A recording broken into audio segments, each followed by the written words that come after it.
बिस्मिल्लाहिर्रहमानिर्रहीम, अस्सलाम वालेकुम। पाकिस्तान की सियासत बला की बेरहम है। ऑपोजिशन में बिठाकर इनकलाबी बना देती है तो इख्तिदार सौंप कर बुरी तरह एक्सपोज कर देती है। पहले इमरान खान की सियासत बेनकाब हुई, अब शहबाज शरीफ की बारी है। कहने को वो मुल्क के वजीर आजम हैं, मगर तरले एक समरी के लिए कर रहे हैं। जब से नवंबर का आखिरी अशरा चढ़ा है, मेरे वजीर आजम को चुप सी लग गई है।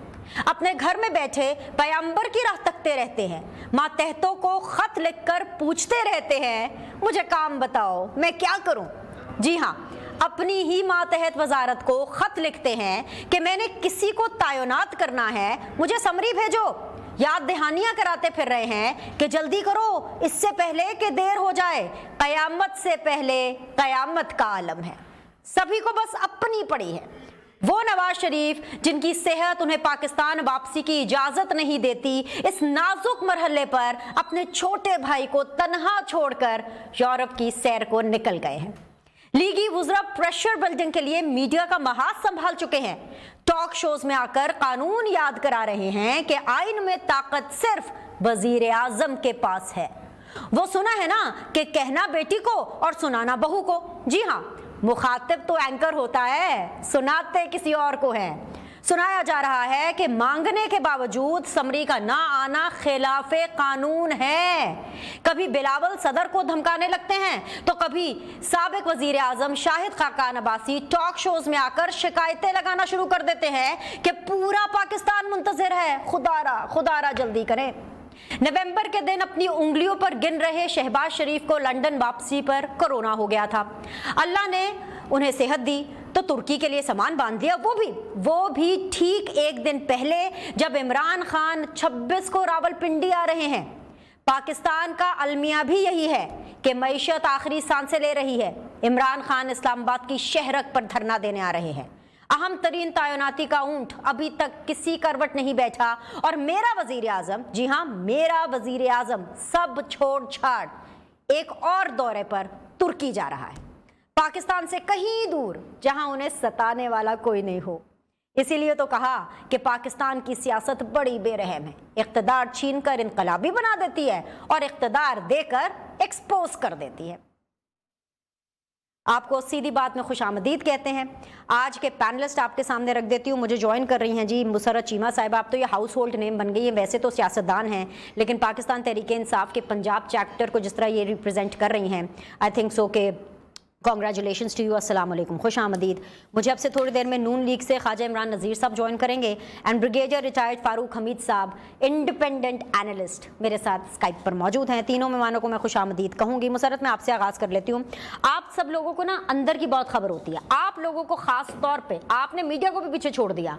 मतलब हमें पता था कि 25 नवंबर एक गोल्डन डेट है, आपको ये डेट पिछले हफ्ते ही पता चल गई कि 25 नवंबर को क्या होने वाला है और इसीलिए आप लोगों ने 26 नवंबर की अनाउंसमेंट कर दी। मुझे ये बता दें कि आपके मौकल वाकई बहुत ज्यादा तगड़े हैं या फिर आपके साथ कोई डबल गेम होने का खदशा है? बिस्मिल्लाहिर्रहमानिर्रहीम। बहुत शुक्रिया Binish, thank you for such like kind words. You are always खवातीन को सपोर्ट करने के लिए Binish is always with us. Thank you. मैं आपको और भी सपोर्ट करूंगी अगर आप मुझे खबर देके जाएंगी। मौकल तगड़े हैं आपके कि डबल गेम हो रही है, खबर कहाँ से आई? नहीं बिनिश, देखें इस वक्त पाकिस्तान के साथ बड़ा जुल्म हुआ। पिछले 8 माह जिस लैब में से पाकिस्तान को गुजारा गया, 22 करोड़ अवाम ये डिज़र्व नहीं करती। और 2-3 चीज़ें हैं बेनिश कि बाकी पूरी दुनिया में हमारे से तगड़ी फोर्सेस भी हैं, अगर हम आर्म्ड फोर्सेस की बात करें, और अल्हम्दुलिल्लाह हमारी फ़ौज भी दुनिया की मानी हुई फ़ौज है। लेकिन हम हमेशा हर चीज़ में अपना कंपैरिजन अपने नेबरिंग कंट्रीज़ के साथ करना नहीं भूलते। वो इंडिया हो, अब तो मैं बांग्लादेश के साथ भी आप देखो कि इकॉनमी में वो हमसे कहीं आगे, उसकी अच्छी परफॉर्मेंस रही है बाय द वे, जब से वो हमसे अलग हुआ है। पूरी दुनिया में अमेरिका, इंग्लैंड, बाकी जितने भी, चाइना, इंडिया, बांग्लादेश, क्या आर्मी चीफ की तैनाती किसी मुल्क का इतना बड़ा मसला है? मेरा ये सवाल है। फिर अगर ये इतनी ही इसके अंदर, इसकी तैनाती के ऊपर दुनिया के मीडिया के अंदर क्या कभी आपने सुना भी एक प्रोसेस है, उसके तहत आते हैं, उनको अगला रिप्लेस करता है। जो भी मैकेनिज्म दुनिया ने बनाए हुए हैं, जाहिर है जो हमसे बेहतर है उनका मैकेनिज्म तो बेहतर ही होगा ना। तो आपकी खबर क्या है, मामला कहाँ फंसा मैं ये है? मैं ये कहती हूँ कि अब हम खबर से उसने ये कह दिया वो कह दिया, हम प्रिंसिपल्स पे बात करें। हाँ। सारे प्रिंसिपल्स अच्छी बात है। देखें कि पाकिस्तान को अब इस दलदल से हम सब ने मिलकर निकालना है और इसमें भारी जिम्मेदारी इदारे के ऊपर खुद आयद होती है कि इदारे की जो एक क्रेडिबिलिटी, उनकी रिप्यूट, इदारे के साथ 22 करोड़ अवाम का रोमांस खतरे में है। अवाम जब बदजिन हो जाते हैं ना, देखें दुनिया में जो इनकलाब क्यों आए, डिसट्रस्ट, वो नहीं करते ट्रस्ट, जो भी हुक्मरान वो अच्छे थे बुरे थे, जहाँ पे ट्रस्ट डेफिसिट आते हैं लोग उठ खड़े होते हैं। हमें ये सब को as a society, as a Pakistani सोचने की ज़रूरत है, कुछ तो गलत हुआ है ना। और ऐसा क्यों बार बार होता है कि पाकिस्तान के अंदर नवंबर सुन सुन के मेरे कानों में से लावा निकलता है। मैं इरिटेट हो गई हूँ। इस नवंबर के चक्कर में हमारा मुल्क डीरेल हो गया हुआ है, इस मुल्क की इकोनॉमी डीरेल हो गई हुई है। छोड़ो जिसकी हुकूमत है जिसकी नहीं है, ये छोटी चीजें हैं। आज वो हैं, कल हम आ जाएंगे, वोटिंग होगी, इलेक्शन होगा, कभी तो होगा।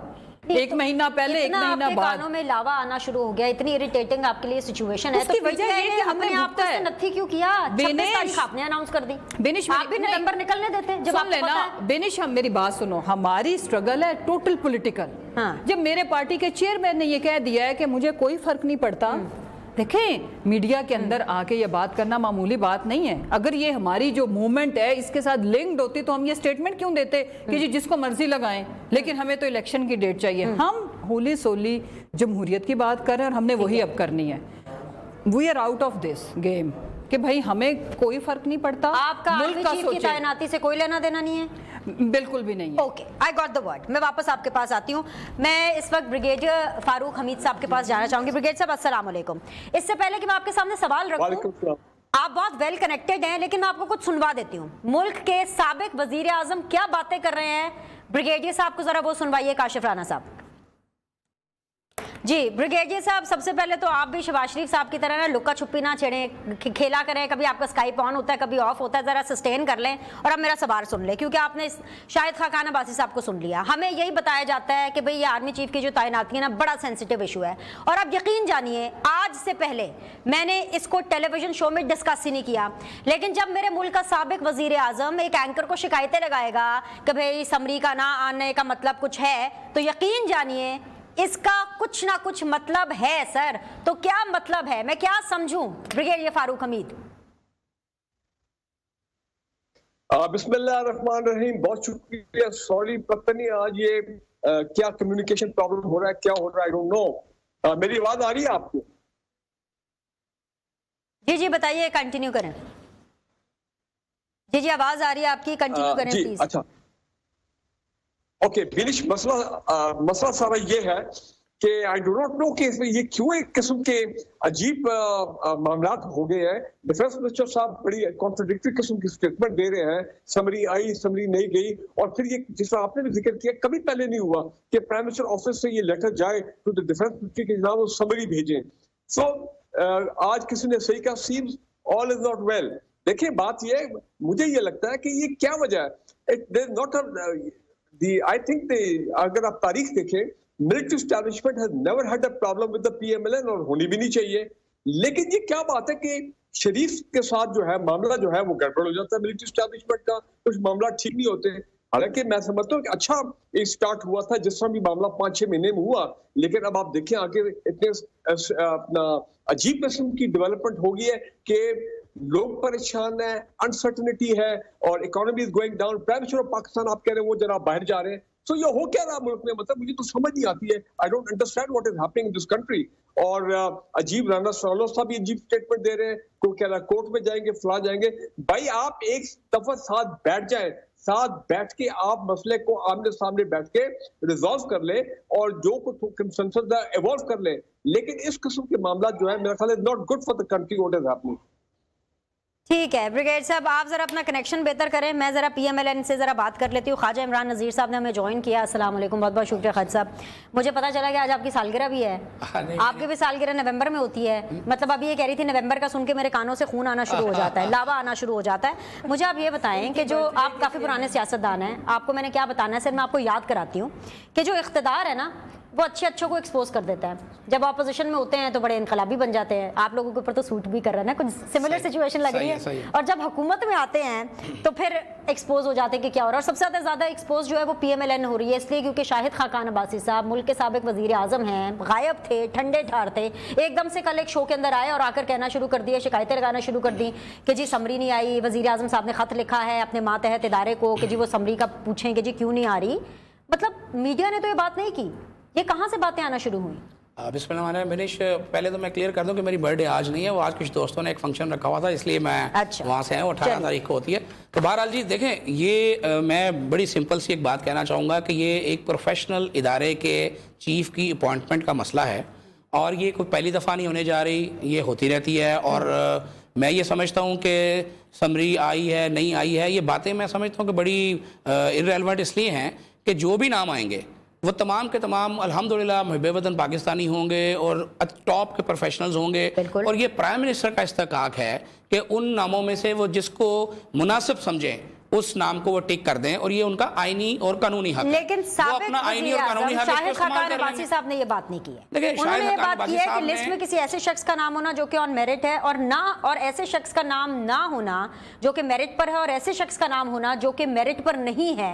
This is the same thing जो कि इमरान खान साहब कह रहे हैं। और जब इमरान खान साहब कहते हैं कि मेरिट पर शख्स होना चाहिए तो आप कहते हैं कि जी सारे 3 स्टार जनरल्स हैं, सभी मेरिट पर है। लेकिन आप भी तो वही बयानियां दे रहे हैं। मैं जाती तौर पर मैं अपनी बात करता हूँ कि मैं इस पर नहीं समझता कि जो भी नाम आएंगे उसमें कोई मेरिट डिसमेरिट होगा। लेट्स सी, चंद घंटों की बात है, इंशाल्लाह ताला दूध का दूध और पानी का पानी हो जाएगा। कौम को इस पे बिल्कुल परेशान होने की ज़रूरत नहीं है। कौम के पास और बड़े बड़े क्राइसिस हैं जिनको हम सबको मिलकर रिजॉल्व करना है। आपके इकॉनमी के क्राइसिस हैं, आपके मुल्क के बहुत सारे मामलात हैं, पॉलिटिकल स्टेबिलिटी का मसला है। तो इस मसले को इंशाल्लाह हुकूमत वक्त और इदारा और पूरे पाकिस्तानी कौम परेशान है, PTI परेशान है कि मेरे मुल्क का वजीर आजम अभी लंदन से आए हैं। परेशानी का तो मेरे पास कोई हल नहीं है मुशर्रफ। अच्छा, तुर्की क्यों जा रहे हैं? मुल्क के सिपह सलार की बात है, अपॉइंटमेंट होनी है, वजीर आजम साहब तुर्की जा रहे हैं। नहीं तो मुझे बताइए, इमरान खान साहब धरना देने आ रहे हैं, बहुत लाइट ले रहे हैं इनको। पाकिस्तान डिफॉल्ट होने का खतरा है, लेकिन वजीर आजम ने बैग पैक करके ठक हम जो तुर्की जा रहे हैं। अगर वो टर्की जा रहे हैं तो डेफिनेटली पाकिस्तान के फायदे के लिए जा रहे हैं और सब ठीक है तो वो जा रहे हैं, सब ठीक है तो वो जा रहे हैं तुर्की से। देखिए जब आप बाहर जाते हैं पैसे आ रहे हैं, देखिए डेफिनेटली इस वक्त आपको 1-1 रुपए की जरूरत है और आप अपने दोस्त इस्लामी ममालिक जो हैं उनका ताउन हासिल करना इस वक्त आपके लिए सबसे इंपॉर्टेंट है। तो आप अपने उन्हीं दोस्त इस्लामी ममालिक से ज्यादा रब्ता करते हैं जो आपके साथ हर मुश्किल वक्त में खड़े होते हैं। जैसे सऊदीया खड़ा होता है, जैसे चीन खड़ा होता है। जैसे चीन इस्लामी मुल्क तो नहीं है लेकिन हमारा दोस्त है, हमेशा खड़ा होता है। और इसी तरह तुर्की भी हमारे साथ हमेशा खड़ा होता है। तो प्राइम मिनिस्टर को अपना काम करने दें। इंशाल्लाह जुमेरात को वफाकी काबीना का इजलास है, तो कौम जो है वो अल्लाह से दुआ करे कि अल्लाह पाकिस्तान के मामलात को बेहतर करे। ये आप लोग जलसों के अंदर ना एक तो शहबाज शरीफ को कंडेम करना और उनको क्रिटिसाइज करना बंद करें। पैसे लेने जा रहे हैं, इन्वेस्टमेंट लेने जा रहे हैं, मुल्क के लिए लेने जा रहे हैं, मुल्क का ताकि मैशत का पहिया आगे चले। आप उनको क्रिटिसाइज करते रहते हैं। चने लेने जाते थे वो भी बेचारे इसलिए जाते थे। तो मैं तो मना कर रही हूं सर, मैं भी ਤੁਹਾਡਾ केस ही लड़ रही हूं कि ना किया करो उन्होंने क्रिटिसाइज। हां जी, आप धरने के लिए जा रहे हैं। अच्छा नहीं, देखिए सबसे पहले चलो एक भाई है और एक बहन है, आप कहते हो तो मैं क्रिटिसाइज नहीं करती, लेकिन कुछ फैक्चुअल चीजें हैं, लाइटर नोट। जरूर, आज हम प्रोग्राम को इंटेंस नहीं करते। देखें अभी हमारे ये मैंने एक प्रोग्राम में और भी बात की और ये मैं किसी जमात को क्रिटिसाइज करने के लिए नहीं। शहबाज शरीफ साहब PMLN की तरफ से PDM की तरफ से बन गए प्राइम मिनिस्टर। ओके, इस वक्त तो हैं तो प्राइम मिनिस्टर ना, जैसे भी बने, ये बहस एक अलग है। ये किसी 22 करोड़ के जो प्राइम मिनिस्टर क्या इस्तेहकाक मजरू होता है कि पेट्रोल की कीमत बढ़ाने के लिए नवाज शरीफ साहब, ठीक है वो बड़े भाई हैं, वो ये मशवरा क्या टेलीफोन पे, व्हाट्सएप पे, स्काइप पे, जूम पे नहीं दे सकते? To give this impression to PMLN और पाकिस्तानी वोट बैंक के मैं या वड्डा फैसला मैं ही करना है, ऐ ते छोटा भरा है, यू नो, उनका स्टेचर सब कुछ कट करने के लिए। मेरा ये एनालिसिस है, मे बी इनके पास एक बेहतर आर्गुमेंट हो। ये इंसल्टिंग है मेरे पॉइंट ऑफ व्यू से। मैं साबित करूंगी कि मुझे क्यों लगता है। फिर छोटे से छोटे फैसले के लिए उन बेचारों को आप उनके के बारे में ज़रा इस वक्त गौर करें ना, जो सबसे मजलूम तरीन इस वक्त जो शख्सियत है वो कौन है। फिर पूरी की पूरी कमीना वो लेते हैं, उनको बुलाते हैं और फिर पूरा पूरा हफ्ता उनको उधर वो बंद करके रखते हैं, फैसला होता ही नहीं। अगली बात अभी देखें कि उनके पास कहने को कुछ नहीं था। मुझे भी पता है, आपको भी पता है, मेरे प्यारे भाई को भी पता है कि उनको क्यों बुलाया था।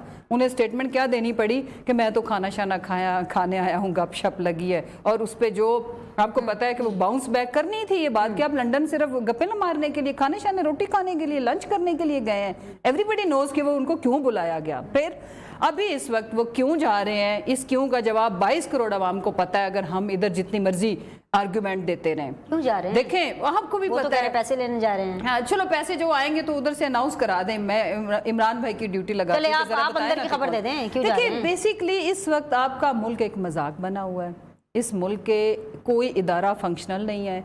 प्राइम मिनिस्टर हाउस तो वैसे ही इन्होंने घंटा घर बनाया हुआ है ना, उधर जो बातें करें, जो आपकी मीटिंग्स हो, कुछ भी हो, उसकी कोई वैल्यू नहीं है। वो आप भी सुन सकती है, मैं भी सुन सकती हूँ, और एक छोटा मोटा हैकर भी अपने अकाउंट से जारी करता है कि इधर हो क्या रहा है, ठीक है। उसकी वक़्त फिर जो ट्रेंड चलाए गए वो भी आपने देखा कि इससे बड़ी तज़हीक डेमोक्रेसी की हो नहीं सकती कि जो 1, 2, 3 दिन हमारे मुल्क में ट्रेंड चला, ये तौहीन पूरी डेमोक्रेट्स की हुई है, डेमोक्रेसी की हुई है, सिटिंग प्राइम मिनिस्टर की हुई है, किसी शख्सियत की नहीं हुई। नाम पे छोड़ दें।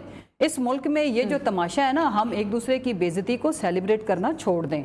जमहूरी लोगों की इज्जत उस दिन बहाल हो जाएगी, उस दिन जमहूरियत भी आ जाएगी और डेमोक्रेसी के सम्राट भी आ जाएंगे, जो हम वसी तर मुफाद में बातें खान साहब को भी करती हैं। बिल्कुल आप नहीं, वो तो इस चीज के देखें नहीं मेरी ब्रेक लेनी है ना, मैंने वैसे पूछा खान साहब को पता है, आपके ये पॉइंट ऑफ व्यू है। मेरी बात सुनो ना, नहीं ये बात नहीं है। देखें मेरी बात सुने, हमेशा हर एक्शन का रिएक्शन होता है। अब ये जो आजकल, कल ख्वाजा आसिफ हम बात कर लेते हैं, ख्वाजा आसिफ ने कल फ्लोर पे जो स्पीच की है, सबसे पहले इसी फ्लोर के ऊपर डॉक्टर शीरी मजारी को ट्रैक्टर ट्रॉली किसने दी थी, जो कल इतना अच्छा अखलाकियात का लेक्चर दे रहे थे। फिर ये क्या बात करते जी, हाँ सब गालम गलोच करते हैं, कोई एक बैड वर्ड, एक सरकास्टिक फिक्रा और होता है, गाली और होती है। गालियां इन्होंने दी जो नवाज शरीफ साहब ने बेनजीर भुट्टो को दी थी, जो राना सनाउल्लाह ने मोहतरमा कलसूम और नवाज को दी थी, मुझे और ब्रेक जो लेनी है। टैक्सी कहते थे। मुसरत, आपने पीएमएलएन पे तो बहुत ज्यादा होमवर्क किया, अपना कैथारसिस भी किया, कोई अपनी खबर भी दे दें। आपने 26 को क्या सरप्राइज देना? नहीं, पहले ब्रेक लेते हैं, ब्रेक के बाद वापस आते हैं। तो जो अंदरूनी खबरें हैं, जिनको आम जबान में अफवाहें कहते हैं, जिसका बाजार गर्म है, वो खबरें इनसे लेने की कोशिश करते हैं। Will be back.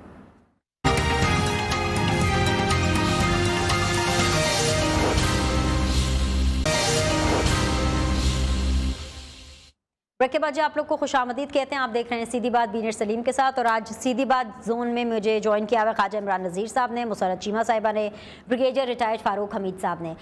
ब्रिगेड साहब, जब तक आपके कनेक्शन बहाल हो रहे थे ना, इस बीच में बहुत कुछ हो गया है। मैं आपको बता रही हूँ, आसिफ अली जरदारी साहब पहुंचे हैं शहबाज शरीफ साहब से मिलने, और शहबाज शरीफ साहब ने दूर दूर से उनसे मुलाकात की है। मतलब मेरे ख्याल से आसिफ अली जरदारी साहब भी पूछ रहे होंगे पंजाबी के भाईजान दसो की करना जे। तो बताइए मुझे ब्रिगेडियर साहब, क्या करना है, क्या हो रहा है? देखिए जी, बात यह है कि ball is in the court of the prime minister of Pakistan. मुझे तो समझ नहीं आती है, मुझे समझ नहीं आती कि क्या जो कम्युनिकेशन है वो खत्म हो गई है। भाई ये चीजें पब्लिक में नहीं होनी चाहिए। Prime minister has got so many अपना level of communication with the military establishment. अगर कोई उनको कोई अपना किसी पे डाउट है या कोई अपनी ऑब्जर्वेशन है या कोई ऐसा है, they can always call, meet the Imran Khan साहब नहीं मिलते थे आर्मी चीफ को, कितनी दफा मिले, टीवी पे इतना बार बार आता था, मीडिया में आता था। तो यहाँ पे मिल बैठ के अच्छा ब्रिगेड साहब, मैं आपको पहले एक चीज के बारे में इन्फॉर्म कर दूं, फिर आप अपना पूरा मौक़िफ़ दीजिएगा। वो है कम्युनिकेशन की बात। आपने कहा कि जो कम्युनिकेशन के हवाले से जो आपने सवाल उठाया, मैं सिर्फ आपको एक फैक्ट चेक देना चाहती हूँ, क्योंकि मुल्क के जो वज़ीर दिफा है, जो कि ख्वाजा आसिफ साहब हैं, उनसे सवाल पूछा गया। उन्होंने इसका ये जवाब दिया कि हमारी आर्मी चीफ साहब के साथ वक्तन फ़वक्तन मुलाकातें होती रहती हैं। जब टाइम फ्रेम पूछा गया कि कब कब होती है मुलाकातें, तो उसके जवाब में ख्वाजा आसिफ साहब ने यह फरमाया कि 8 से 10 दिन के बाद उनकी एक मुलाकात आर्मी चीफ साहब से होती रहती है। ये मैं आपको कम्युनिकेशन के ऊपर अपडेट दे रही हूँ। तो इसका मतलब है कम्युनिकेशन का तो फुकदान नहीं है। आगे बढ़िए। नहीं, लेकिन बात सुने, चले ये तो 8 से 10 दिन तो नॉर्मल कम्युनिकेशन है ना भाई, ठीक है हर रोज तो, लेकिन जब इस किस्म का एक इशू हो जाए कि कोई मिनिस्टर कोर्ट जाने की बात कर रहा है, कोई ये कह रहा है इस्तेकाक की बात कर रहा है, और ये कि ये समझ नहीं आई तो गैर आईनी है, शायद खान भाई साहब को मैंने वो उनके कमेंट सुने, तो फिर इसका मतलब ये है कि जो एक इमीडिएट कम्युनिकेशन होती है कि भाई आप दिन में 3 दफा भी मिल सकते हैं, तो व्हाई नॉट मामले को रिजॉल्व करें। देखिए, मैं ये समझता हूं कि प्राइम मिनिस्टर ऑफ पाकिस्तान इस वक्त मुझे लगता है he is not in control, वो पिछले 15 दिन से आउट ऑफ एक्शन है। फाइनेंस मिनिस्टर साहब is very dim and under confident, वो नजर आ गया था उनकी प्रेस कॉन्फ्रेंस में। हमारे इंटीरियर मिनिस्टर फाइनेंस मिनिस्टर की आप बात कर रहे हैं, तो भाई उनका वो केस ही खत्म हो गया है।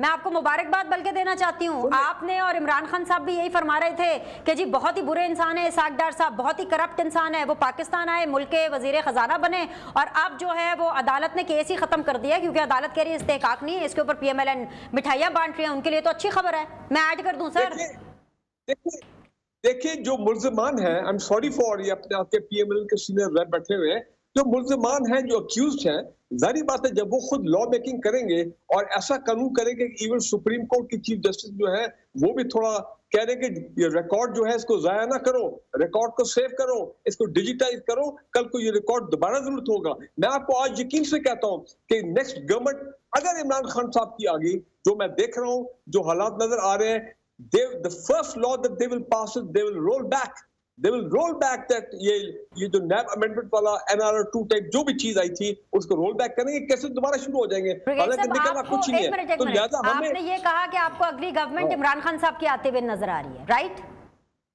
बिल्कुल ग्राउंड रियलिटी तो अच्छा, नून लीग से पूछ लूं ना, अगली हुकूमत PTI की आ रही है। देखिए, ब्रिगेड साहब पाकिस्तान के शहरी हैं, इनका हक है जो मर्जी कहना चाहे। मैं थोड़ा सा पहले एक बात क्लियर कर दूं, ब्रिगेड साहब की जो मुल्ज़मान वाली बात की ना, तो पहले ये देखना चाहिए कि जो केसेस बने हैं ये तासुब पर बने थे, मेरिट पर बने थे, या इनके पीछे क्या बैकग्राउंड थी, मैं उन बातों में नहीं पढ़ना चाहता। मुल्क को आगे चलने दें, ब्रिगेडियर साहब को कहें दिल पे हाथ रख के बताएंगे केसेस कैसे बने थे, सब पता है इनको। और जो दूसरी बात है, पाकिस्तान को आगे चलने दें, पाकिस्तान को आगे चलने दें, पाकिस्तान के बहुत बड़े क्राइसिस हैं, और ये केसेस खत्म नहीं हुए।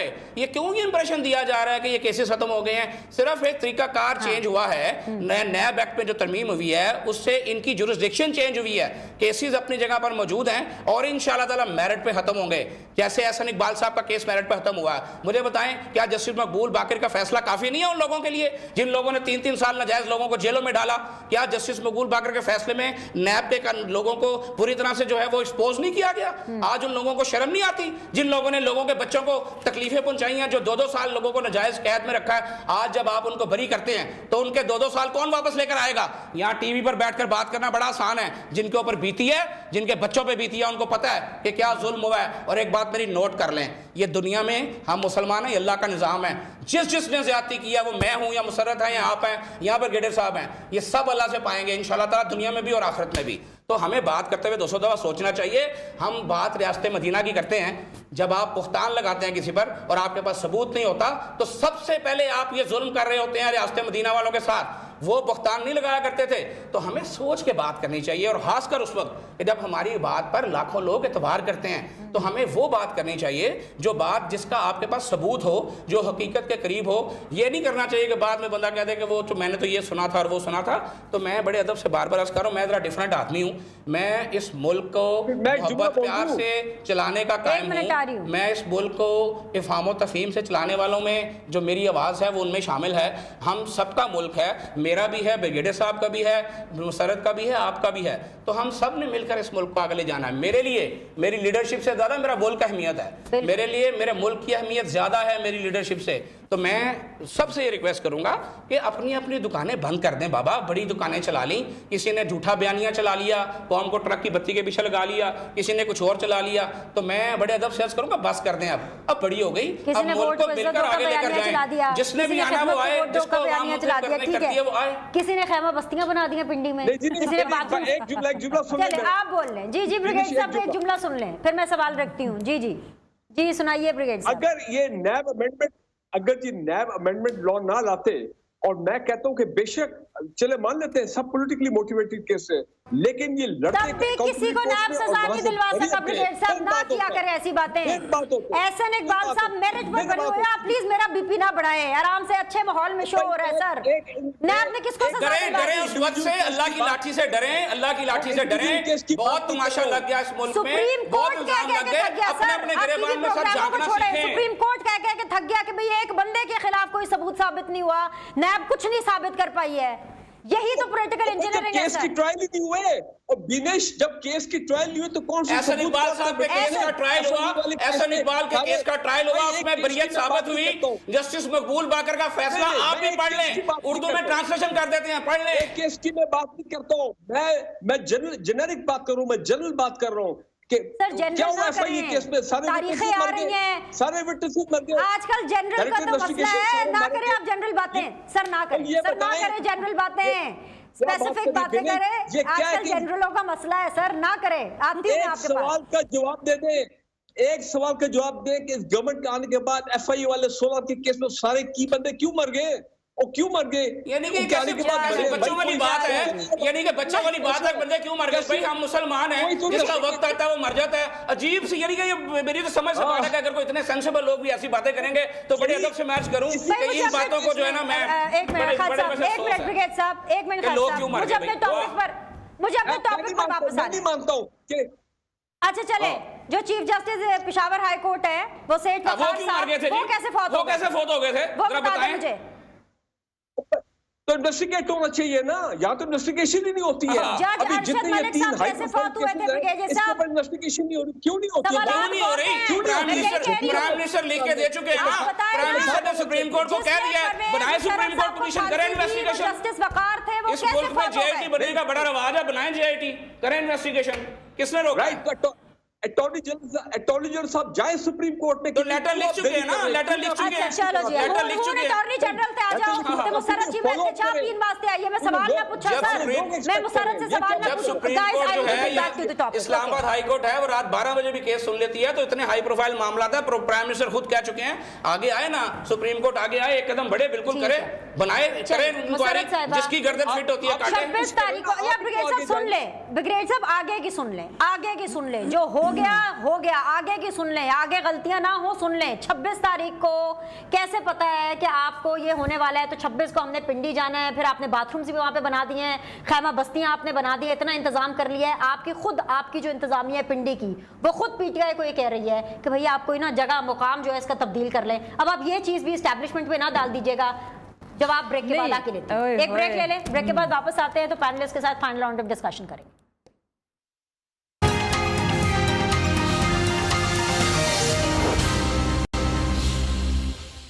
Welcome back ji, final round of discussion है। मुसर्रत चीमा मेरे साथ मौजूद हैं, ख्वाजा इमरान नज़ीर साहब मेरे साथ मौजूद है, ब्रिगेडियर रिटायर्ड फारूक हमीद साहब मेरे साथ मौजूद हैं। मुसर्रत, सवाल आपके लिए छोड़ के गई थी, आपको पिछले हफ्ते ही 26 तारीख का कैसे पता चल गया था? अच्छा बिनी, सबसे पहले तो आप दोनों ने जो मासूम ब्रिगेडियर फारूक हमीद साहब, एक मासूम एक्स मिलिट्री मैन आपके हत्थे चढ़ गया, और आप दोनों ने जो किया है ना, मैं कंडेम करती हूँ। चले कसर आप बाकी पूरी कर लें, आप बाकी पूरी कसर कर लें। नहीं बस मैंने उनका साथ दे दिया है। हाँ बिल्कुल, मैं कह रही हूँ वैसे जो आप करते हैं ना, और आप तो जलसे में जो करते हैं, जो आपने किया कोई नहीं कर सका, वो भी तुसी को चंगी नहीं कर दे। अच्छा चले, खैर एनीवेज, देखिए Binish, it's wholly solely political struggle. हमें सिर्फ इलेक्शन की डेट चाहिए, क्योंकि अब सबको पता है कि मुल्क डिफ़ॉल्ट होने के बिल्कुल करीब है, पाकिस्तान की इकॉनमी पिट चुकी है, हर तबका रो रहा है। जब तक आपके मुल्क में स्टेबिलिटी आपको चाहिए, स्टेबिलिटी आएगी कैसे? वो मांग तांग के कोई नहीं आने, कितनी एड आप मजीद ले आओगे, ठीक है? स्टेबिलिटी आएगी जब आपके मुल्क के अंदर सरमायाकार आएगा, जो आपका लोकल सरमायाकार है। बिनिश 88% ये पीटीआई का सर्वे नहीं है, डिस्ट्रस्ट का शिकार है। बस्ती लगाने से सुन लेना भाई, खैमा बस्ती इसलिए लग रही है कि इलेक्शन कराओ, खुदा के वास्ते इलेक्शन कराओ, अवाम को सुनो, अगस्त सितंबर में हाँ अवाम को सुनो, जो अवाम कह रही। हम एक सियासी जमात है, एक जमहूरी जमात, और क्या करेगी? जिसको आपने रिजीम चेंज ऑपरेशन के तहत सबसे ज्यादा नंबर ऑफ सीट्स वफाक में हमारी 4 सूबों में हुकूमत, हमें आपने निकाल बाहर किया है। हम एक सियासी जमात है, मिलिटेंट्स तो है नहीं कि हम बंदूकें पकड़ के किसी को, इसलिए तो कह रही हूं लालच बुरी बला है, हर जगह पे आपकी इसीलिए हम कह रहे हैं, इसीलिए हम कह रहे हैं कितने किलोमीटर का वज़ीर आज़म है? 27 सिर्फ 27 किलोमीटर की लड़ाई है। वो भी नहीं है। क्यों? उनको अगर वो एक दिन टिक के बेचारे इधर बैठ जाते तो उनके अपने भाई उनको बुला लेते कि चल लंदन, चल उधर। ये क्या तरीका है? Enough is enough. पाकिस्तान का सोचें। अगर मैं अपने भाई की बातों पे जो इतना जज्बाती हो रहे थे उसके सोचने के, ये मेरे आपके टॉक शो करने से नहीं होना। चीफ का अल्टीमेट जो वेलकम है आप पिंडी में, फैजाबाद में इस तरह से बैठ के करेंगे? देखें, ये वेलकम और बैनर्स, पोस्टर्स की रवायत आपके मुल्क में है खाली बेनिश, और मेरे मुल्क में है, और दुनिया में कहीं नहीं होता ये तमाशा। मतलब कि ना कोई पॉलिटिक्स में सोचता है, ना कोई इन्वॉल्व होता है, ना उनको खुदा ना खास्ता बुरा भला कहा जाता है, ना उनके झंडे गाड़े जाते हैं, कुछ भी नहीं। They are just professionals, they do their work. Time पर होने हैं तो फिर क्या होगा? 26 को क्या करना है? 26 को हम पुरजोर मुतालबा करेंगे, प्रॉपर फुल स्ट्रेंथ प्रेशर के साथ अपना प्रॉपर प्रेशर बिल्ड करेंगे। ठीक है, अगर प्राइम मिनिस्टर साहब इधर हुए तो लेंगे। वैसे इसमें एक मजाक की बात ये है कि प्रेशर देखना किसने, वो तो चले गए हैं टर्की। अब देखो कि आगे वो किधर जाते हैं। लंदन भी जा सकते थे, लंदन वाले खुद आगे चले गए हैं। मुझे ये नहीं समझ आई कि मुल्क आपका इन हालात से गुजरा, भाई आपका इतनी बड़ी ट्रबल में, और आपको इटली की सैर सूझी है। ये भी एक बड़ी अजीब सी बात है। आप घूम फिर के आ गई नवाज शरीफ साहब पे, इमरान खान के बारे में नहीं बताएंगे? देखो, पाकिस्तान के सारे इस वक्त फैसले वो खुद करवा रहे हैं। नवाज शरीफ साहब ने मुसीबत में डाला हुआ है शहबाज शरीफ साहब को। मैं थोड़ा सा कंप्लीट कर सैर करने के लिए गए हैं। देखिए, चलो सैर अच्छी बात है। ये भी PMLN का वोटर सपोर्टर, उनके लिए मैं सवाल छोड़े जाती हूँ कि आपका मुल्क इस नहज पे खड़ा है, और आपके जो हर दिल अजीज कायद हैं वो बमा एलो अयाल, एक उनके पास खाना खाने के लिए गए थे, तफरी करने के लिए, दूसरे इटली चले गए हैं। तीसरी बात, एट सीरियस नोट, कि जो लंदन में हुआ है ना, जो लंदन प्लान एक्सपोज करने के लिए, या जिस तरह से भी, लंदन में यही बातें शुगल में नहीं होती बेनिश। लंदन का जो जुडिशरी सिस्टम है, पुलिस सिस्टम है, वहाँ पे आप फनकारियाँ नहीं दिखा सकते। ठीक है, अगर उधर ये चीज़ इनको लगता था कि दे आर नॉट गिल्टी, तो उनको उस मुल्क में रह के अपने आप को डिफेंड करना चाहिए था। दोबारा उन्होंने वही हरकत की जो पाकिस्तान से चले गए और लंदन में बड़े कायद बनने की कोशिश की। लंदन से जाने ने साबित कर दिया किसी ना किसी तरह कि ये जो सारा कुछ यहाँ पे हुआ है उसमें उनका हिस्सा है। लेकिन मैं ये जरूर कहूंगी कि वो पूरे का पूरा उनके ऊपर नहीं मलबा डलता। आधे जो उनके पार्टनर इन क्राइम है ना, ये जो इटली गए हैं ना, ये बताएंगे कि बाकी जो लोकल सहूलतकार थे वो बता देगा। मेरे शो का वक्त खत्म हो गया है, मतलब इन्होंने क्या हुकूमत पे प्रेशर डालना है, प्रोग्राम का वक्त खत्म हो गया। और तुम पर्सनल दे दो, प्रोग्राम खत्म हो गया, जो उन्होंने चुक लेना है चुक लेना। कह रही हैं और कौम को पता है कितना बड़ा मजाक है। मेहमानों का बहुत शुक्रिया, आप लोगों से कल मुलाकात करेंगे। अल्लाह हाफिज।